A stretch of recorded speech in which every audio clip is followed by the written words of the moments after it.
안녕하세요. 스텝산사입니다. 오늘 제가 드리고 싶은 말씀은 최근에 제 주변 분들이 좀 많이 물어보는 내용 중에 하나예요. 그러다 보니까 이제 개인 투자를 하신 분들도 궁금해 하실 것 같아서 이야기를 드리려고 합니다.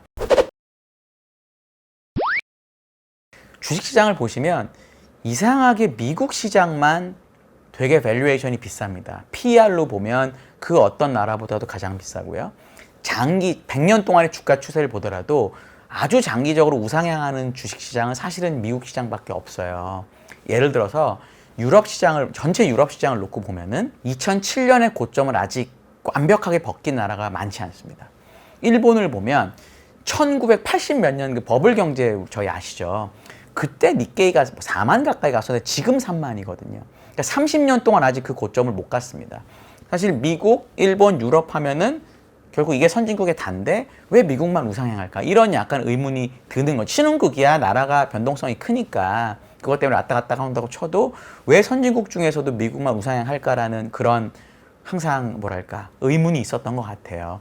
약간 이야기가 좀 옆으로 새지만 그런 차원에서 코스피 200이 그렇게 나쁘지 않아요. 코스피로 보면은 시장이 약간 밴드인 경우가 많은데 코스피 200 한번 차트를 한번 그려보시면 여기다가 배당까지 포함된 코스피 토탈 리턴, 200 토탈 리턴 차트를 그려보시면 얘도 상당히 우상향해요.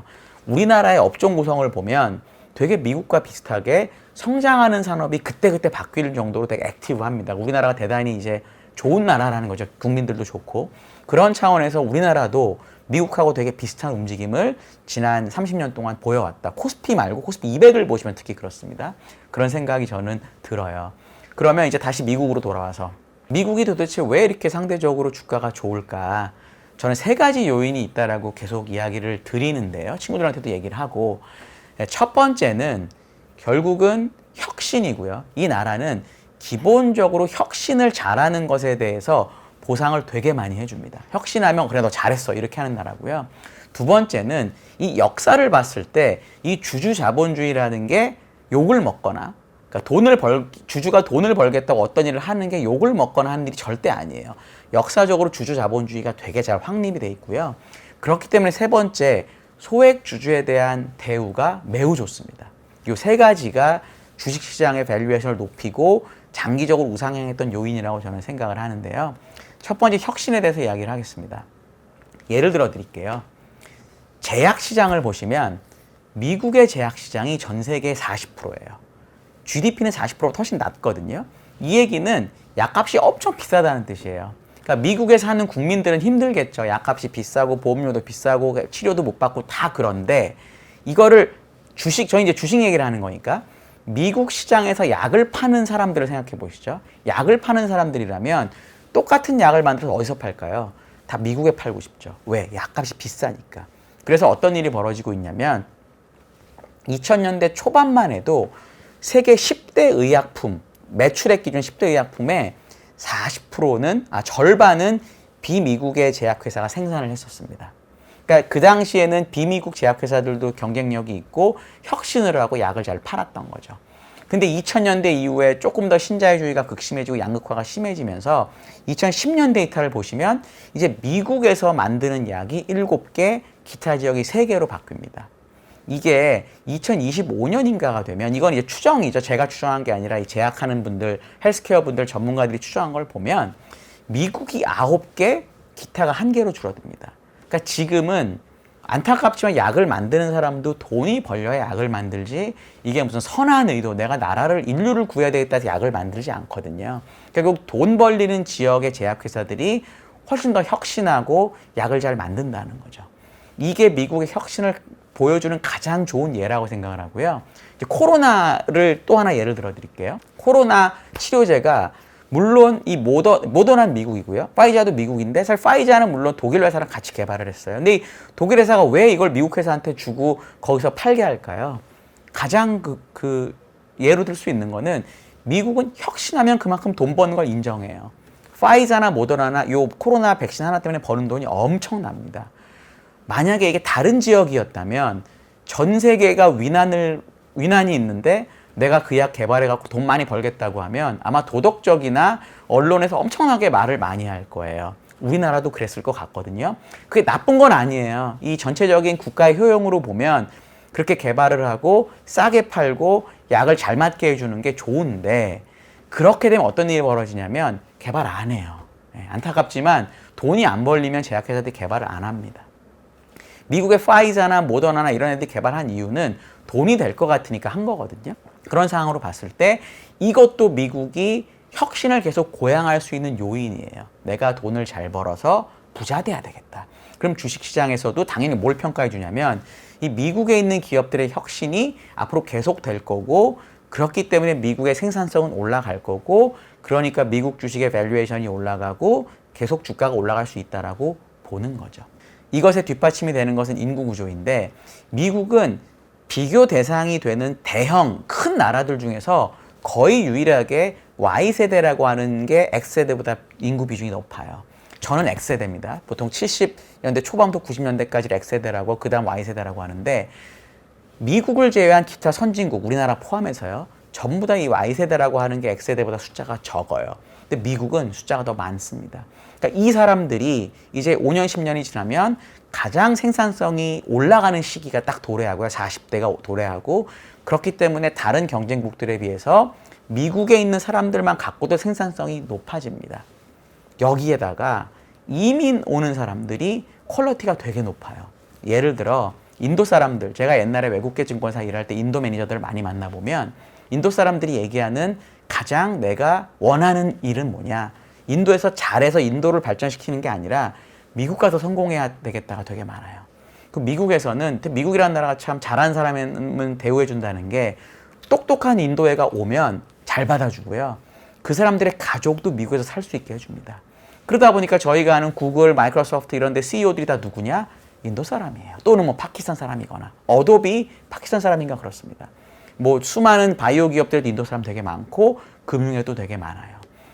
잘하는 애들 이민을 많이 받기 때문에 생산성을 또 올릴 수 있는 거죠. 결국 혁신을 고양하는 기본적인 나라의 체제에다가 인적 자원까지 풍부하니까 생산성은 급격히 올라가겠죠. 그래서 이 부분이 저는 주가를 올리고 밸류에이션을 높이는 요인이라고 생각을 하고요. 두 번째는 역사적인 건데 미국이 역사가 짧은 나라죠. 결국 유럽에 있던 이 사람들이 와서 만든 나라니까 신대륙이에요. 처음에 나라가 생긴 역사를 찾아보니 결국은 그 종교적인 박해 때문에 미국으로 온 거예요. 네덜란드, 영국 왔다 갔다 하다 이제 미국에 온 거거든요. 그러다 보니까 이 나라의 근본은 처음이 뭐였냐면은 교회였어요. 기독교라는 거였죠. 그러니까 교회가 처음에 생기고요. 그 다음에 교회가 생겨서 나라를 이제 사회를 다스리는데 사람이 부족하잖아요. 그러니까 이제 뭐 기업을 만들어서 그 기업을 예를 들어 IPO 같은 거라고 지금 말씀드릴게요. 그런 걸 통해서 영국에 있는 사람들, 유럽에 있는 사람들을 데리고 오는 거거든요. 그렇기 때문에 교회가 생기고 그 다음에 뭐가 생겼냐면 기업이 생겼습니다. 기업이 생기고 그리고 나서 이제 국가라는 게 생겼거든요.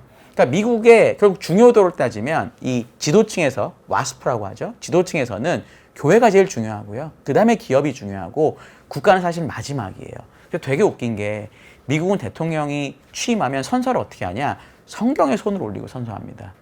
미국은 헌법에 종교의 자유를 인정하고 뭐 정교 분리 이런 얘기를 하는데 성경 올리고 선서해요. 유명한 사진 있죠. 옛날에 그 케네디가 그 살해되고 나서 비행기에서 그 부통령이었던 사람이 제클린이 보는 와중에 성경책에 올리고 선서한 사진 되게 유명하거든요. 그러니까 그런 나라예요. 그러다 보니까 뭐 규제를 하든 뭘 하든 뭐 이런 여러 가지 말이 있지만 결국은 기업의 중요성을 인정해 주는 나라입니다. 그러니까 기업이 잘 되는 게 중요하다. 뭐 국가의 위난이 있든 어떻든 간에 기업이 괜찮으면 나는 좋다라는 생각이 되게 강한 나라예요. 그러니까 이게 결국 주가를 올리는 또 하나의 요인이었던 것 같고요. 그게 세 번째로 연결되는데 그러다 보니까 우리 회사만 괜찮으면 주주들에게 줍니다. 예를 들어 코로나 때 은행들, ECB나 페드나 똑같이 배당을 전년보다 많이 주지 마라, 자사주를 사지 마라 이런 말들 많았어요. 똑같은 얘기를 했는데 유럽의 은행들은 다 배당을 아주 크게 삭감을 했습니다. 많이. 미국 은행들은 어떻게 했느냐. 물론 웰스파고는 그때 좀 어려웠기 때문에 배당을 많이 삭감했지만 예를 들어 JP모건 같이 아무 문제가 없었던 은행은 그 발표를 하고 다음날 바로 얘기했어요. 걱정 마라 주주들. 우리는 배당을 전년하고 최소한 동일하게 주겠다라고 발표를 해버립니다. 왜? 코로나가 극심하고 6월달 좋은데 우리는 문제 없다. 그러니까 우리 주주들은 걱정하지 마시고 줄 거 주겠다 이렇게 얘기를 합니다. 작년 12월에 어떤 일이 있었냐면 이제 자사주 매입을 허용해 줬거든요. 사실 최근에 자사주 매입 허용했다는 뉴스는 아니고 원래 작년 말에 해줬습니다. 그래서 올해 1분기 실적 발표 4월 달에 할 때 JP모건이 언론에서 뭐라 그러냐면 알았다. 올해 자사주 매입 작년보다 엄청 늘릴 거다라고 이야기를 합니다. 올해 4월이면 아직도 코로나가 완벽히 끝난 건 아니었고 백신 접종률도 그렇게 높지 않았어요. 그럼에도 불구하고 우리는 유동성이 좋고 자본 구조도 좋고 다 좋으니까 자사주 왕창 사줄게 라고 이야기한다는 거죠. 지난 시간에 말씀드린 L3 앨리스만 해도 방산업을 하고 위성업을 하잖아요. 그러니까 정부 눈치를 안 볼 수 없을 것 같은데 매년 자사주 5% 4%씩 삽니다. 시장이 어떻든 간에. 이게 결국은 두 번째 얘기했던 그 기업의 중요성이고 그 기업의 중요성 때문에 기업들이 돈을 벌면 주주들에게 준다라는 거죠. 그러니까 예를 들어 똑같이 100원을 벌어도 그 100원을 유보하고 대주주의 이익을 위해서 쓰면 밸류에이션 올라가기 힘들어요. 근데 미국 기업들처럼 100원을 벌면 많은 돈을 소액 주주에게 주면 밸류에이션이 올라갈 수밖에 없는 거죠. 그래서 요 세 번째도 미국이 장기적으로 우상향을 하고 밸류에이션이 높았던 이유라고 저는 생각을 합니다. 그래서 저는 어떻게 이제 제 동료들, 친구들 물어보는데 어떻게 얘기를 하냐면 미국 주식을 개별 종목 골라서 하는 거 어렵다. 어려울 수 있고 그런 거 못하는 거 상관없다. 근데 자산 배분 관점에서 미국 주식 ETF든 뭐든 이런 식으로는 꼭 일부를 가져가라라고 이야기를 하고 있고요. 이 생각은 물론 지금 너무 주가가 많이 올라와 있기 때문에 부담을 느끼시는 걸 제가 알겠는데 최소한 분할해서라도 일부는 가져가는 게 맞겠다라고 저는 생각을 하고 있습니다. 여기까지 말씀드리고요. 들어주셔서 감사합니다.